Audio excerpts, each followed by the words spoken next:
Alright, welcome to the Cosmic Reach Community Roundup. This is for March 18th, 2024, and also March 19th, 2024. Last time I did a batch roundup like this where there were multiple days, I didn't mention that I skipped a day. But occasionally I'll be skipping days if not much happens on one particular day. Usually I like to have at least 5 minutes of content before I put out a video for one of these. So I'll make sure to mention it in the future if I'm covering multiple days. Yesterday, Cosmic Reach 0.1.9 came out. This release contained 3 bug fixes, the most important to me being that it fixed the vertical slab placement. So before, if you were going to place slabs that were up against the side of a block, 2 of the directions just wouldn't work, so there was no way of placing them in the correct orientation. We also have our first custom emoji in the Discord server, which is just the logo of the game, the current logo, and that's Cosmic_Reach. Dunford created the Blocks JSON Helper tool, which helps you create custom blocks for data mods, so you don't have to manually edit JSON files. As the game gets updated, more and more block properties tend to get added, and new editable configuration properties get added.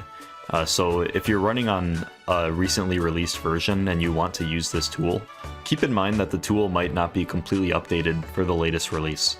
Chronos posted a few screenshots here of his tower that he's been working on. It has some really nice architecture, and there's the full tower, there's the inside of the tower, and then here are 2 laser drills, and you can see the tower up here on the top left, and a massive lava lake nearby. So here's the 2 laser drills relative to the size of the lava lake, and then the tower's over here on the right.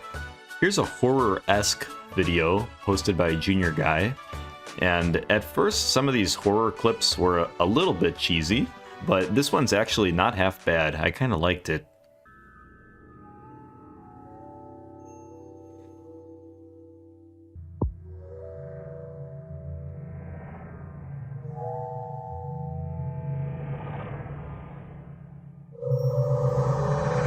Kressef released his parkour map, which is a collection of 5 different colored rooms, and they all kind of look like this. And to my knowledge, it's the first parkour map that's fully custom and closed in a building like this. So it's all built from scratch. Here's a mod that caught my eye called Extras, Alternate Textures and Variants for Vanilla Blocks. At first I wasn't expecting much, but then I scrolled down and I saw this. And I really liked this. Some pixel art letters, and I think he has numbers and the rest of the alphabet. Yeah, right here. And before I was talking, in the earlier community roundups, I mentioned a couple times a different mod that was trying to add blocks that just had letters and characters on them. And I think this one does it much better. The letters actually look very nice, the pixel art. And it just uses the metal texture as a background, and they blend in just perfectly. So I really like this. Again, I think the vanilla game should have something like this implemented as well. One problem I can see with this is that you might want to have the character set with different backgrounds, so you might want to have letters that can be applied to different blocks instead of just the metal blocks, for example, in this case. You would have to be able to just place down letters on any block, or maybe a certain subset of blocks, and the letter would be applied to the block somehow, instead of placing down a certain block that already has a letter or a number inscribed on it. So that way you're able to use any background with these letters, instead of just the metal blocks.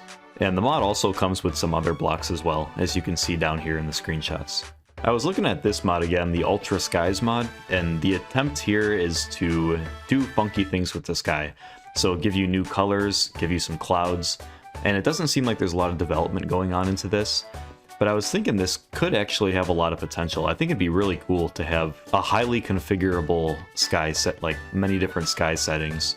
So maybe you could have a slider that changes the RGB values of the sky, and you could have different animations in the sky, like planets and stuff. I think that could be really cool if the development continues on this mod. And for the last thing, it looks like Final 4 Each did take down the poll of what he should work on next. And multiplayer won out in the end by quite a lot. So I think that will be the next major update. And that's it for today. Thanks for watching.